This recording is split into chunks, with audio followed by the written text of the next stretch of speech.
네, 반갑습니다. 대통령 취업 준비를 위해서 오늘 면접을 지원한 문재인입니다. 어떤 분들은 취업을 위해서 면접을 수없이 많이 봤다는 분도 계신데요. 저는 별로 면접 경험이 별로 없습니다. 대학교 입학할 때 면접 봤었고요. 사법시험 칠 때 그때는 면접이 형식 절차가 아니라 3차 시험 과정으로 면접이 있었는데, 어쨌든 제가 무난히 잘 통과를 해서 대학교 입학하기도 하고 또 사법시험도 합격해서 제가 변호사가 되었습니다. 오늘 면접도 그렇게 합격했으면 좋겠습니다. 가만히 생각해 보니까 이 대통령 선거라는 것이 국민들에게 면접을 보는 것이다는 생각이 듭니다. 오늘 그 면접의 한 과정이 아닐까 그렇게 생각이 되네요. 최종적으로 합격자가 되셨습니다. 감사합니다.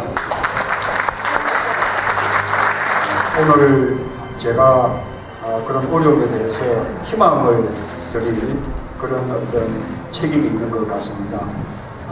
우리 젊은 사람들에게 정말 아주 희망적인 세상을 만드는 것이 우리 기성세대들의 책임인데, 그렇게 만들지 못한 것에 대해서 정말 무거운 책임감 느끼고, 그리고 오늘 이 면접을 통해서 제가 그래도 우리 대통령 취업 준비생 가운데서는 우리 젊은 사람들의 문제에 대해서 같이 공감하고 있고 함께 해결하려는 그런 어떤 진심, 그런 진정성을 갖고 있는 그런 후보라는 것을 오늘 면접을 통해서 여러분들에게 말씀드리고 싶고, 또 면접에서 좋아요 이렇게 해서 합격하고 싶습니다.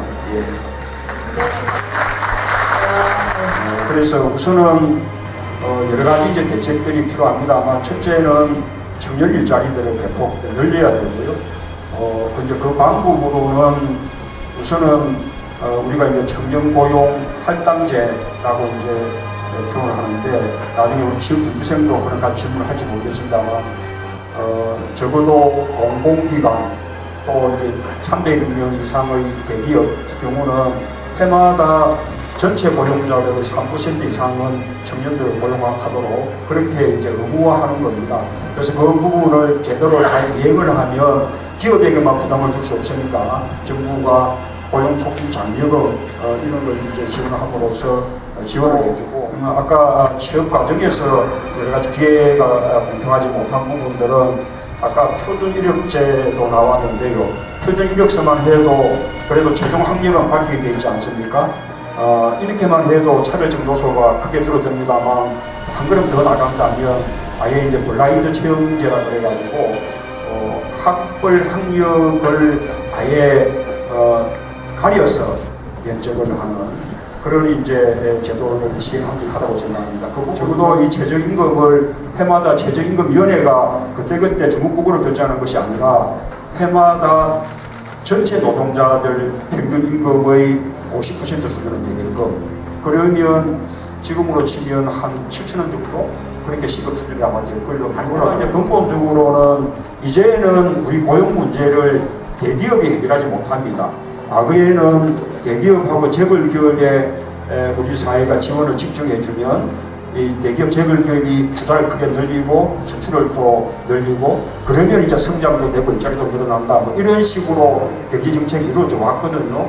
그것이 아마 외환위기 전 정도까지는 그런 식의 이 시스템이 작동됐던 것 같습니다. 그러나 이미 참여정부 때부터는 그것이 무너졌어요. 아무리 수출이 늘어도 대기업은 고용이 늘지 않는 겁니다. 그래서 지금은 과거 한 10년간의 통계를 보더라도 우리나라 일자리의 중소기업들이 거의 한 370만 개 일자리 늘린 반면에 대기업들은 한 50만 개 일자리를 줄였거든요. 그래서 이제는 일자리는 중소기업을 우리 경제정책의 중심에 놓고 적극적으로 이렇게 키워주고 지원해주고 중견기업으로 육성시키고 이래야만 일자리가 늘어난다 생각하고요. 제 공약은 실제로 현실적으로 등록금을 관액으로 낮추겠다는 것입니다. 그게 가능하냐? 가능합니다. 우리나라 전체 대학의 등록금을 절반으로 낮추는 데 소요되는 그 예산 그게 한 5조 6천억 정도 이렇게 소요된다고 하는데요.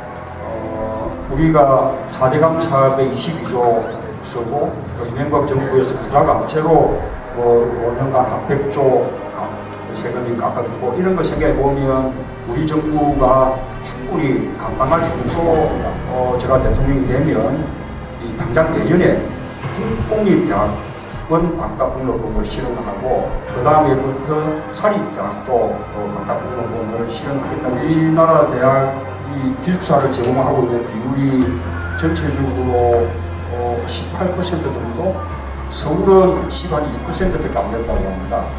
그러니 이제 지방에서 올라온 학생들이 대부분이 기숙사 형태를 보지 못하고 있는 거죠.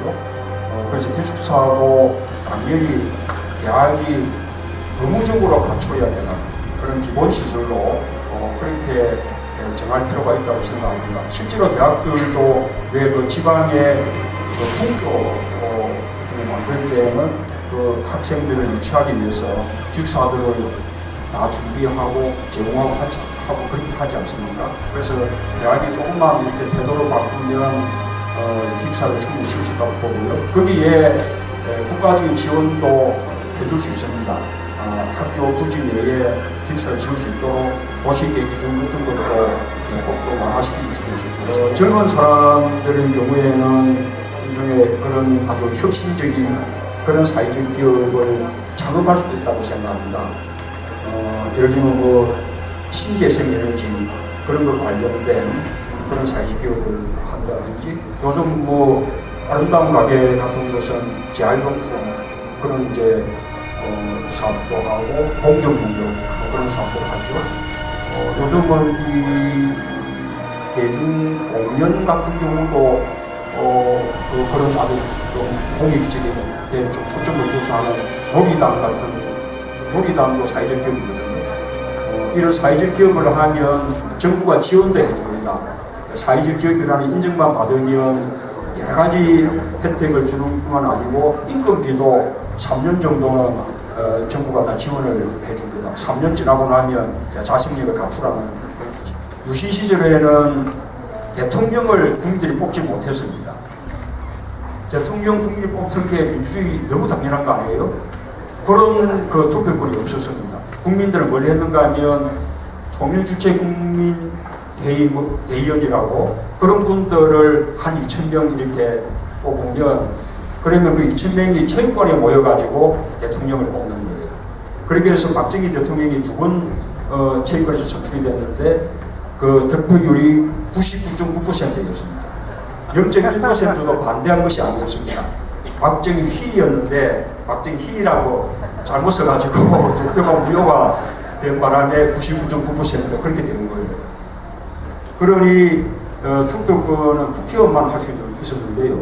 국회의원도 어떻게 했는가 하면 한 선거구에서 2명을 뽑도록 했습니다. 그러면 여건이 강한 곳은 두 석을 다 독식하게 되고 그렇지 않은 곳이라도 무조건 한 석은 여당이 차지하는 거죠. 거기다가 국회의원 3분의 1을 대통령이 임명을 했습니다. 그러니 국회의원 3분의 2 이상을 늘 여당이 차지하는 거죠. 3분의 2라는 게 어떤 의미가 있는가 하면 헌법을 개정할 수 있는 거예요. 그래서 야당이 헌법을 개정할 수 있는 그 선의 저지선을 확보하느냐라는 것이 당시의 어떤 선거의 초점이기도 하고 그랬었습니다. 그러니 이 박정희 대통령이 본인이 원하기만 하면 이 종신토록 대통령을 할 수 있는 그런 이제 영구집권 체제였는데 그래서 그때는 우리가 투표를 통해서 민주주의를 이룬다는 것이 불가능했습니다. 민주주의는 길거리에 시위를 통해서 가비투쟁을 통해서 그렇게 이제 우리가 쟁취할 수밖에 없었는데요. 그에 비하면 지금은 우리가 이제 투표 제대로 하면 이제 민주주의를 이룰 수 있습니다. 그렇죠? 그 다음에 민주주의뿐만 아니고 우리 젊은 사람들이 보다 원하는 세상도 투표를 통해서 만들 수가 있습니다. 우리가 경제민주화 복지국가를 원한다면 경제민주화와 복지국에 대해서 보다 진정성이 있는 그런 후보, 그런 정치 세력을 선택하면 되죠. 결국은 이 세상을 바꾸는 것은 참여라고 생각합니다. 하나, 둘, 셋. 감사합니다. 고맙습니다. 네, 이거 절대 네, 맞습니다.